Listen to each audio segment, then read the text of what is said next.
so I have a question that needs... Are you a barbarian? Wow! Is that barbarian for yes?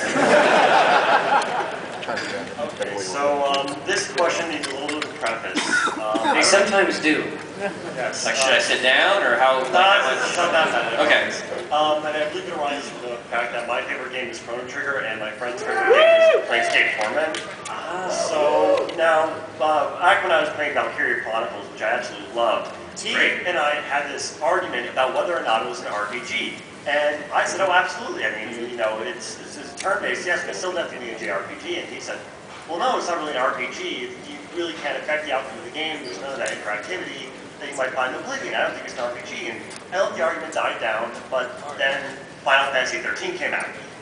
So Final Fantasy 13 came out, the same thing happened again. I said, I think this is an RPG. And he was like, this isn't. I mean, you don't even have talent, there's no real experience, you don't have armor. I mean, this has none of the standard trappings of what an RPG is, let alone the interactivity. And I said, well, you're playing the role of, you know, Snow and Vidil and all these great characters. And I realized this is a little problem. I mean, technically, like in Killzone 2, you're playing the role of, you know, the grunt who's going through this horrible war zone. So in that respect, I mean, couldn't even like God of War be a role-playing game? So my question is, can you please define an RPG for me? For generation. I just got a call. I think I talked about this. I think I talked about this in a post. I mean, the reality is, so an RPG, I think, for the most part, implies experience and progression. So the idea that you can change the outcome of the story, I'm not sure that that's actually core to an RPG, because you can change the outcome of that story at any time by dying. So that was a very short story in that particular instance.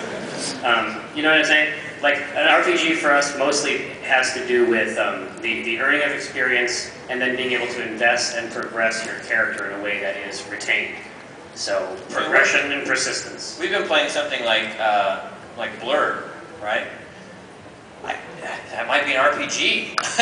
Like, my car is earning experience with every track. I'm using that experience to upgrade my vehicle and slot new gear. Yeah. I mean, the reality is, but again, everybody has this discussion that you have. I mean, this is a discussion that Mike and I have all the time. I think that a lot of people have it. But in general, that's how I do it, is progression and persistence. Because obviously Western RPGs are very different from JRPGs. I mean, we prize different virtues. That's just how it is. But God of War, when you're killing dudes and the red stuff comes out, that's XP. Let's be serious. And when I invest that stuff in my claws of Hades, I mean, that's, you know, I'm progressing my character. I mean, that's absolutely what it is. It's one of the things that makes God of War so addictive. Those RPG qualities keep cropping up in every genre now. Thank you. That's why you're confused, is because RPGs are everywhere. We're stewing in them right now. Well, thank you. Since you worship you guys, I just won the argument. Definitive.